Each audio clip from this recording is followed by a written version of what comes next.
जय श्री कृष्णा। आप सभी को माघ मास की पूर्णिमा की ढेरों शुभकामनाएं। आज हम बात करेंगे माघ मास का समापन कब हो रहा है, माघी पूर्णिमा कब है, जिसे 32वीं पूर्णिमा के नाम से भी जाना जाता है। इसकी महिमा बहुत अधिक है। इस पूर्णिमा पर क्या करना चाहिए? जिस प्रकार से माघ मास की महिमा अधिक है, माघ स्नान होता है, माघ महात्म्य होता है, माघ की सभी तिथियां महत्वपूर्ण होती हैं, तो उसकी जो अंतिम तिथि होती है पूर्णिमा, वो सबसे महत्वपूर्ण होती है। तो माघ पूर्णिमा पर आपको क्या करना चाहिए, शास्त्रों के अनुसार क्या लिखा है उसमें, किस प्रकार से पूजा करनी चाहिए, दान का बड़ा फल होता है, दान किस प्रकार से करना चाहिए, गंगा स्नान के लिए कहाँ जाएं कहाँ नहीं, जो लोग नहीं जा सकते हैं वो घर पर किस प्रकार से स्नान करें, साथ ही दान किस समय करें और किस वस्तु का ना करें। देखिए, आप दान करें ये अच्छा होता है, परंतु ये विशेष ध्यान रखना चाहिए कि किस वस्तु का दान ना करें। आप पुण्य ना कमाएं तो ठीक है, लेकिन किसी ऐसी वस्तु का दान करके पाप के भागीदार बन जाएं, वो नहीं होना चाहिए। ये होता है ना कि आपके खाते में पैसे ना आए तो अलग बात है, पर उल्टे चले जाएं, उसका क्या लाभ। इसीलिए आपको दोषों से बचना चाहिए। पूर्णिमा का व्रत किस प्रकार से करना है, नियम क्या रहेंगे, किस नियम से आप व्रत करते हैं तो व्रत फल जो है वो पूर्ण प्राप्त होता है, शास्त्र क्या कहते हैं, पूर्णिमा किस दिन मनाई जाएगी, शुभ मुहूर्त क्या रहेगा, पंचांग क्या कहते हैं, 365 बाती वाला जो दिया है सूत का, कच्चे सूत का, क्या वो माघी पूर्णिमा पर जलाया जा सकता है या नहीं जलाया जाता है, ये संपूर्ण जानकारी आपको प्रदान की जाएगी। साथ ही कुंभ से संबंधित जो जानकारी होगी वह भी प्रदान की जाएगी, क्योंकि कुंभ से भी हमारे पास लाइव अपडेट्स आ रहे हैं और हम उनको समय समय पर, बहुत से जो हमारे सब्सक्राइबर्स हैं वो कुंभ गए हुए हैं। पिछली जो भगदड़ मची थी उसमें से भी हमें जो सूचना मिली है, हमारे कुछ सब्सक्राइबर्स की फैमिली वहाँ पर थी, तो वहाँ के क्या इस समय हालात हैं उसके विषय में भी आपको अवश्य ही अवगत कराएंगे। साथ ही पूर्णिमा पर जो 2 व्रत होते हैं, एक सत्यनारायण व्रत, एक चंद्र अर्घ व्रत, दोनों कब करने हैं, किस दिन करने हैं, दोनों अलग अलग दिन होंगे या एक ही दिन किए जाएंगे, ये भी जानना बहुत ही महत्वपूर्ण रहेगा। जानकारी आरंभ करें उससे पहले आपसे निवेदन है कि अपने व्रत की सफलता के लिए भगवान सत्यनारायण का आशीर्वाद प्राप्त करने के लिए कमेंट बॉक्स में अवश्य लिखें जय सत्यनारायण भगवान या ओम नमः भगवते वासुदेवाय। विज्ञान भी ये कहता है कि जब भी भगवान का यह मंत्र बोला जाता है या लिखा जाता है तो उससे एक सकारात्मक ऊर्जा का प्रवाह होता है और वह सकारात्मक ऊर्जा आपके जीवन में सकारात्मक परिवर्तन लेके आती है। इसीलिए आपको अवश्य ही यह मंत्र लिखना चाहिए। आप देख रहे हैं देवभूमि ज्योतिष संस्थान का प्रतिष्ठित यूट्यूब चैनल देवभूमि धार्मिक। बात करते हैं पूर्णिमा की। आने वाली जो पूर्णिमा है, हिंदी महीनों के अनुसार माघी पूर्णिमा, क्योंकि माघ के महीने की पूर्णिमा होती है। पूर्णिमा महीने की अंतिम तिथि होती है, इसीलिए जैसा वह महीना होता है उसी के अनुसार उसका फल भी होता है। माघ का महीना, क्योंकि विशेष स्नान माघ में किया जाता है, महात्म्य में सुना जाता है, इसीलिए जिस प्रकार से कार्तिक पूर्णिमा महत्वपूर्ण है उतनी ही अधिक महत्वपूर्ण होती है माघी पूर्णिमा। और फिर इसे 32वीं पूर्णिमा भी कहा जाता है। इससे जो पुण्य प्राप्त होता है इस तिथि से, वह अन्य तिथियों से मिलने वाले पुण्य की तुलना में अधिक होता है। इसीलिए आपको इस दिन विशेष रूप से दान करना चाहिए, स्नान करना चाहिए, पूजा करनी चाहिए। बात करेंगे कि क्या स्नान करें, क्या दान करें और कैसे पूजा करें। तो माघ मास की पूर्णिमा की शुरुआत करते हैं स्नान से, क्योंकि पूर्णिमा हो या अमावस्या, स्नान विशेष फलदायी होता है। माघ मास की पूर्णिमा पर आपको विशेष रूप से गंगा स्नान जाना चाहिए। अगर संभव हो तो त्रिवेणी स्नान जाना चाहिए। त्रिवेणी संगम जो प्रयागराज में, जहाँ महाकुंभ भी इस वर्ष चल रहा है, तो ये जो आने वाली पूर्णिमा है ना, इसका प्रभाव देखिए। एक तो त्रिवेणी संगम में इस पूर्णिमा पर स्नान करने का अद्भुत फल है साहब, ये पुराणों में वर्णित है। उस पर भी कुंभ का समय अगर चल रहा हो, महाकुंभ, और वो भी कुछ ऐसे योग बन रहे हों जो 144 साल के आसपास साल बाद बन रहे हैं, तो इससे अच्छा समय आपके लिए क्या होगा। हम आप बड़भागी हैं जी, बड़े सौभाग्यशाली हैं कि हमें यह अवसर प्राप्त हुआ है। तो हमें अवश्य रूप से त्रिवेणी संगम स्नान करना चाहिए। त्रिवेणी संगम स्नान ना कर सकें तो गंगा स्नान अवश्य करना चाहिए। अब आप कहेंगे जी क्यों, इसी दिन क्यों, ऐसा क्या है? माघी पूर्णिमा पर माघ स्नान पूर्ण होता है और माघ स्नान भगवान श्री हरि विष्णु का प्रिय स्नान और प्रिय महीना होता है। इस दिन सभी देवी देवता पृथ्वी पर गंगा स्नान के लिए आते हैं, ऐसी मान्यता है। मान्यता ये भी है कि त्रिवेणी संगम पर सभी देवी देवता आकर ब्रह्म मुहूर्त में स्नान करते हैं। माँ गंगा की महिमा और त्रिवेणी संगम की महिमा कौन नहीं जानता है। हमारे यहाँ सनातन धर्म को मानने वाले, हिंदू धर्म को मानने वाले सभी लोगों को ज्ञात होगा कि हमारे धर्म में माँ गंगा की बहुत अद्भुत महिमा है साहब। गंगा वह नदी है जिसका प्रभाव न केवल पृथ्वी पर मनुष्यों पर है, वरन इसका प्रभाव देवताओं पर भी है। ये देवताओं के लिए भी उतनी ही महत्वपूर्ण है जितनी कि पृथ्वीवासियों के लिए। हम सौभाग्यशाली हैं कि हमारी पृथ्वी पर माँ गंगा हैं। स्वर्ग से देवताओं को यहाँ आना पड़ता है, उसमें स्नान करने के लिए, पुण्य प्राप्त करने के लिए। भगवान शंकर ने जिन्हें स्वयं अपनी जटाओं में धारण किया था, सोचिए वो कितनी शक्तिशाली होंगी। जिन देवी गंगा को पृथ्वी पर लाने के लिए महाराज भगीरथी ने इतना कठिन तप किया था, सोचिए उनकी प्रसन्नता के लिए इतना कठिन तप किया, क्योंकि वो अपने पितरों को तृप्त करना चाहते थे, अपने पूर्वजों को तृप्त करना चाहते थे, साथ ही वो इस पृथ्वी पर सभी की प्यास बुझाना चाहते थे। कितना कठिन तप किया साहब उन्होंने गंगा जी को पृथ्वी पर लाने के लिए। क्यों? क्योंकि गंगा जी हैं ही वह पवित्र नदी जिसमें एक बार डुबकी लगा लेने से आपके सभी पाप धुल जाते हैं। और अब तो आप स्वयं देखेंगे, वैज्ञानिकों ने कितनी बार शोध किया है गंगा जी के जल में। आखिर क्या कारण है कि आप सालों साल गंगा जल ला के बोतल में भर के रख दीजिए, खराब नहीं होता? कोई और पानी रख के देखिए। वैज्ञानिक रिसर्च हो चुके हैं, सर्वे हो चुके हैं, कितनी बार वैज्ञानिकों ने पानी लिया है गंगा जी का और उसमें पाया है कि इसमें कुछ तो है जिसके कारण जो हानिकारक बैक्टीरिया है ना, वो समाप्त हो जाता है। ऐसा क्यों है? इसी को हमारे सनातन धर्म में प्रभु का चमत्कार कहते हैं। इसीलिए आपको माघी अमावस्या पर जितना हो सके गंगा जी स्नान के लिए जाना चाहिए। अब जो लोग गंगा स्नान के लिए ना जा सकें वो क्या करें? क्योंकि देखिए सभी के लिए संभव नहीं है, और भी बहुत से काम होते हैं। किसी को ऑफिस से छुट्टी नहीं मिलेगी, किसी का रोजगार रुक जाएगा या किसी की और परेशानी हो सकती है। तो आप और क्या कर सकते हैं? तो सबसे पहले तो जिस दिन पूर्णिमा है उस दिन आपको सुबह ब्रह्म मुहूर्त में उठने का प्रयास करना चाहिए। ब्रह्म मुहूर्त में ना उठ सके तो सूर्योदय से पहले आप अवश्य उठ जाएं। उठने के बाद जब आप स्नान करेंगे ना, तो स्नान का जो पानी आप भरते हैं अपनी बकेट में, बाल्टी में, उसमें पहले थोड़ा सा गंगा जल डालिए। उसके बाद उसमें काले तिल डालिए। इसके बाद आप उसमें पानी भरिए। जो सादा पानी आता है उससे स्नान करेंगे तो उत्तम रहेगा, यदि आप गर्म पानी का प्रयोग ना करें तो। सादा जो जल आपके यहाँ आता है, टैप वाटर, नल का पानी, उसको आप भरिए।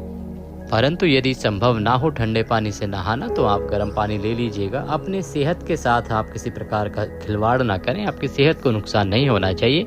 अगर ठंडे से नहाना संभव है तभी नहाइएगा, जबरदस्ती ना कीजिएगा। स्नान करेंगे, स्नान करते समय हर हर गंगे, यह सभी के लिए न्यायोचित मंत्र है जो आसानी से बोला जा सकता है।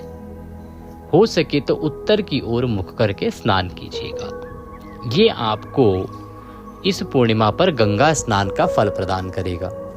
स्नान करने के बाद आपको गंगा जल युक्त जल से सूर्य देव को जल देना चाहिए।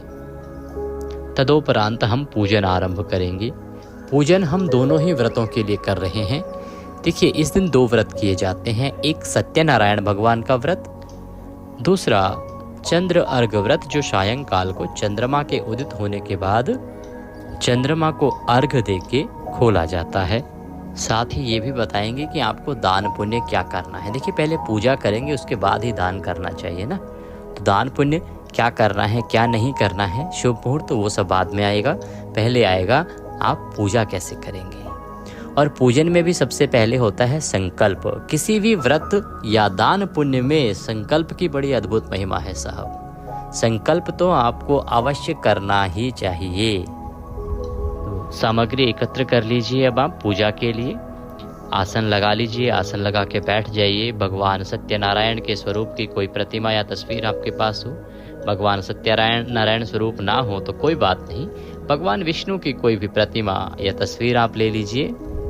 एक लोटे में शुद्ध जल भरने से पहले गंगा जल डालिए, उसके बाद शुद्ध जल भरिए। लोटा तांबे का या पीतल का हो तो बहुत उत्तम रहेगा। थोड़ी सी रौली, थोड़ी सी मौली, लौंग, इलायची, सुपारी, पान का पत्ता, धूप, घी का दीपक, आरती करने के लिए कपूर और फूलों की माला, खुले फूल तथा भोग लगाने के लिए उत्तम मिठाई या ऋतुफल, ड्राई फ्रूट्स, अन्यथा मिश्री भी रख सकते हैं। ये सब सामग्री एकत्र कर लीजिए एक स्थान पर और बैठ जाएं। हम पूजन आरंभ करेंगे। एक ही बार सामग्री ले लेनी चाहिए जिससे कि बीच में उठना ना पड़े। भगवान सत्यनारायण का पूजन है, विधि विधान से करना आवश्यक होता है। कथा आपने सुनी होगी। भगवान सत्यनारायण आपको सब कुछ देने वाले हैं। इस पृथ्वी लोक में कलयुग में सब कुछ यदि आपको कोई दे सकता है तो वह एक ही व्रत है, सत्यनारायण भगवान का व्रत व पूजन। ऐसा व्रतांत कथा में आता है और स्वयं भगवान के माध्यम से ही वह कहा गया है। इसीलिए आपको ध्यानपूर्वक व्रत करना चाहिए, पूजन करना चाहिए, कोई त्रुटि ना हो जाए। भूल चूक जब होती है ना, जाने अनजाने में होती है तो ठीक है, उसकी क्षमा याचना होती है। इसी के लिए हम अंत में करते हैं पुष्पांजलि, वो बहुत आवश्यक होती है। परंतु जानबूझ के हमें कभी गलती नहीं करनी चाहिए और प्रयास तो ये करें कि अनजाने में भी क्यों गलती हो, जितना हो सके हमें सतर्क होके ही पूजा पाठ करना चाहिए। तो आप सामग्री एकत्र करके पूर्व दिशा की ओर या पश्चिम दिशा की ओर मुख करके बैठ जाएं। उत्तर की ओर मुख करके भी बैठ सकते हैं, बस दक्षिण की ओर नहीं करना है। दक्षिण की ओर जो पूजा होती है वो पितरों के निमित्त पूजा होती है। तो सबसे पहले जो सामग्री है उसका शुद्धिकरण होगा, पवित्रीकरण होगा। जो स्थान है उसका पवित्रीकरण होगा। तो एक पुष्प लीजिए, उसको लोटे में जो पानी भरा है उसमें डुबोइए और आसपास की सामग्री पर छींटे दीजिए। हम मंत्र पढ़ते हैं। जो स्थान है जहाँ पर तस्वीर रखनी है, पूजा करनी है, वहाँ पर भी छींटे दीजिए। ओम पवित्रो अपवित्र सर्वांग वस्तांग दो विवह पुंडरीकाक्षं सभयंतरः शुचिः ओम। इस प्रकार से आपने स्थान का शुद्धिकरण किया है और सामग्री का शुद्धिकरण किया है। अब हम भगवान की स्थापना करेंगे। भगवान की तस्वीर रखने से पहले की प्रक्रिया होती है, ऐसे ही नहीं कि कभी भी आपने उठा के रख दिया। कैसे रखना है? आपके पास यदि कोई चौकी है जिस पर रखकर आप पूजन करते हैं तो बहुत उत्तम है। यदि नहीं है तो पृथ्वी पर रखकर भी पूजन कर सकते हैं, फल उतना ही है। क्योंकि देखिए, भगवान कहते हैं जैसी जिससे बन पड़े वैसी करनी चाहिए। हर एक के पास सभी साधन उपलब्ध नहीं होते और हम यहाँ पर पूजा विधि वो बताते हैं कि साधारण से साधारण मनुष्य भी कैसे पूजा कर सकता है। तो चौकी लीजिए, चौकी नहीं है तो कोई बात नहीं, आप पृथ्वी पर भी रख सकते हैं। जहाँ भी रखना है तस्वीर को, उस पे पहले वहाँ पर या तो अक्षत रखिए आसन के रूप में, और अक्षत अर्थात चावल ना हो तो आप वहाँ पर पुष्प बिखरा दीजिए, पुष्प रख दीजिए, फूल। ये आप भगवान को आसन दे रहे हैं। भगवान को कहीं भी विराजमान करेंगे तो उनको स्थान देना होता है, आसन देना होता है एक प्रकार से। तो ये आपने आसन दिया अक्षत के रूप में, पुष्प के रूप में। आप तस्वीर को प्रेम पूर्वक वहाँ रख दीजिए। सबसे पहले जो पूजा करने वाला है उसको पूजा के योग्य होना होता है, उसके बाद संकल्प और पूजन होता है। इसके लिए क्या करेंगे, आप अपने सर को ढक लीजिए। अगर सर को ढकने के लिए कुछ नहीं है तो आप मौली आपके पास होगी वह तोड़िए, वही सर पर रख लीजिए वस्त्र के रूप में। सबसे पहले 3 बार जलाचमनी करेंगे, हस्त प्रक्षालन करेंगे। एक चम्मच लीजिए, लोटे में से एक बार जल लीजिए अपने हाथ में, हाथ धो लीजिए, हस्तो प्रक्षालनम। अब 3 बार जलाचमनी करनी है, एक एक चम्मच जल लेना है। हम मंत्र बोलेंगे और आपको जलाचमनी करनी है। मंत्र याद ना भी रहे आपको पूजा के समय, या तो ये वीडियो चला लीजिएगा, नहीं तो मंत्र याद ना रहे तो कोई बात नहीं, जैसे विधि बता रहे हैं वो आप कर लीजिएगा। जल लीजिए। ओम माधवाय नमः, ओम केशवाय नमः, ओम नारायणाय नमो नमः। इस प्रकार से एक मंत्र पर 1 चम्मच जल आचमनी करना है। हस्तो प्रक्षालनम। फिर से जल लीजिए, हाथ धो लीजिए। अपने आप को तिलक कीजिए, मौली बांधिए। यदि हम आपके यहाँ होते या कोई और पंडित जी पूजा कराने आए होते तो ये काम वो आपके लिए करते। आपके साथ यदि पारिवारिक जन भी पूजन कर रहे हैं तो उन्हें भी तिलक कीजिए और मौली बांधिए। अब आप पूजन के लिए तैयार हैं। अब हम भगवान का पूजन करेंगे। सबसे पहले व्रत का संकल्प किया जाता है, तो संकल्प करने के लिए अपने सीधे हाथ में अक्षत रखिए, 1 रुपये का सिक्का दक्षिणा के रूप में रखिए और थोड़ा सा जल लीजिए 1 चम्मच। 3 बार बोलिए ओम श्री विष्णु, ओम श्री विष्णु, ओम श्री विष्णु। अपना नाम, अपना गोत्र, जिस स्थान पर बैठकर आप संकल्प कर रहे हैं वहाँ का मकान नंबर, क्षेत्र का नाम, शहर का नाम। माघ मासे पूर्णिमाश्याम पुण्यतिथयो आयु आरोग्यता प्राप्त्यार्थाय सुख संपत्ति प्राप्त्यार्थाय सत्यनारायण भगवान व्रत पूजनम संकल्पम संकरिष्ये। बोलिए सौ श्री विष्णु शरणौ शरणम प्रपद्ये और वह संकल्प भगवान के चरणों में अर्पित कर दीजिए। अब आपने व्रत पूजन का संकल्प किया है। अब हम पूजन आरंभ करेंगे। पूजन में सबसे पहले भगवान को पद्य अर्घ आचमनी कराया जाता है, तो इसके लिए जल के 3 बार छींटे दीजिए। पुष्प जो फूल है पानी में हमने डालने को बोला था आपको लोटे में, उस फूल से 3 बार छींटे दीजिए। देखिए कभी भी ना अपनी उंगलियों से छींटे नहीं देने चाहिए, वो अशुद्ध प्रक्रिया है। ऐसा कई बार करवाया जाता है, वो गलत प्रक्रिया है। शास्त्र अनुसार या तो कुश का प्रयोग करें, कुशा आती है ना, और कुश ना हो तो पुष्प का प्रयोग करें। पुष्प से 3 बार छींटे दीजिए। इसके बाद तिलक कीजिए भगवान को, अक्षत लगाइए। ओम तिलकम तिलकांते अक्षतम पान्तु पुष्पाणि पान्तु धूप दीप दर्शनम नैवेद्यम समर्पयामि। ओम शुभदो भरदो भवः। अक्षत लगाइए, पुष्प अर्पित कीजिए। फूलों की माला है आपके पास तो फूलों की माला पहनाइए भगवान को। धूप जलाइए, धूप दिखाइए, दीप दिखाइए। जो दीपक है ना जो आपने सामने रखा है सत्यनारायण भगवान के, ये जब दीपक आप रखेंगे तो ध्यान रखिएगा कि नीचे ना अक्षत रख लीजिएगा, थोड़े से चावल रख लीजिएगा, या तो आप पुष्प रखिएगा, क्योंकि स्थान देना पड़ता है। ये हमारे आज के साक्षी देव होते हैं, अग्नि साक्षी होते हैं किसी भी पूजा में, इसीलिए ये दीपक प्रज्वलित किया जाता है और दीप दिखाया जाता है। इनको उठाना नहीं है, आरती के लिए हमने इसीलिए आपको कपूर लेने को बोला है। ये यहीं रहेंगे। इनके नीचे जब भी आप इनको विराजमान करें तो थोड़े से चावल या पुष्प रख दीजिएगा। धूप दिखाइए, दीप दिखाइए। नैवेद्य के रूप में यदि कोई मिठाई है तो वह अर्पित कीजिए। ड्राई फ्रूट्स अगर हैं तो वो अर्पित कीजिए, या कोई ऋतु फल भी आप अर्पित कर सकते हैं। ये सब कुछ ना हो तो मिश्री लीजिएगा और मिश्री अर्पित कीजिएगा। जल आचमनी समर्पयामि। जल आचमनी कराने के लिए एक बार फिर से जल के छींटे दीजिए पुष्प के द्वारा। ये आपकी पंचोपचार जो शास्त्रोक्त पूजा विधि है, इससे पूजन हो गया है। अब हम कथा सुनेंगे।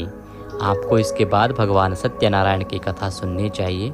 कथा के बारे में हम आपको बता दें कि कथा जो है ना वो 5 अध्यायी कथा होती है। भगवान सत्यनारायण की जो कथा है पुराणों में वर्णित है, वो 5 अध्यायी कथा है। उसमें 5 अध्याय आते हैं। लगभग आधा घंटे की कथा होती है, वो आधा घंटा 35 मिनट। वही कथा आपको सुननी चाहिए। आपके इसी चैनल देवभूमि पर सत्यनारायण की जो ओरिजिनल कथा है, सही कथा है, वह सुनाई जाती है। वीडियो समय से पहले अपलोड कर दिया जाता है, तो आप चैनल को सब्सक्राइब कर लीजिएगा जो लोग सब्सक्राइब नहीं किए हैं अभी तक, और साथ में बेल आइकन के निशान को दबा दीजिए। 1 घंटे का निशान आता है राइट हैंड साइड में ना, उसका लाभ ये होता है कि उससे हमारे वीडियो के सारे नोटिफिकेशन आपको मिलते रहेंगे, सारे वीडियो आपको मिलते रहेंगे। अगर उसको नहीं दबाते हैं तो क्या होता है कि बहुत से वीडियो आपसे छूट जाते हैं, आपको नहीं प्राप्त हो पाते हैं। तो वो आपको मिलते रहें सारे ही वीडियो, क्योंकि हम जो वीडियो डालते हैं ना वो व्रत और त्यौहार से संबंधित जानकारी ही डालते हैं कि कौन सा व्रत कब करना है, कैसे करना है, क्या नियम है, क्या गलतियां नहीं करनी है। इस प्रकार की जो जानकारियां हैं हमारे सनातन धर्म की, हिंदू धर्म की, वही आपको प्रदान करते हैं। इसीलिए सभी जानकारी आपके लिए काम की होती है। तो कोई वीडियो छूटे ना, इसके लिए आप बेल आइकन को प्रेस कर दीजिएगा, क्योंकि YouTube पर तो किसी भी कथा को किसी भी रूप में पेश कर दिया गया है। हमने देखा है बहुत सारे लोग सत्यनारायण भगवान की कथा के नाम पे 15 मिनट की कोई कथा डाल दे रहे हैं, या उसी कथा के 5 अध्याय हैं, 3 अध्याय सुना देते हैं, 2 अध्याय सुना देते हैं, या अध्याय में बांटते ही नहीं हैं। थोड़ा थोड़ा हर एक अध्याय में से कथा ले ली, 20 मिनट 15 मिनट में ख़त्म कर दी। इस प्रकार से नहीं होना चाहिए। जो नियम बना है, जो पुराणों में वर्णित हैं चीज़ें, जो छपी हुई हैं, उनको तो कम से कम फॉलो कीजिए ना।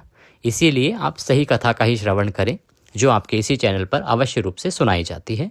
बाकी भी बहुत से चैनल हैं जो सही कथा सुनाते हैं, पर हम अपनी गारंटी लेते हैं कि हम सही कथा ही सुनाते हैं, तो हम अपने लिए कह सकते हैं। आप इसे सब्सक्राइब कीजिए और सही कथा सुनिए। कथा सुनने के बाद आपको आरती करनी चाहिए।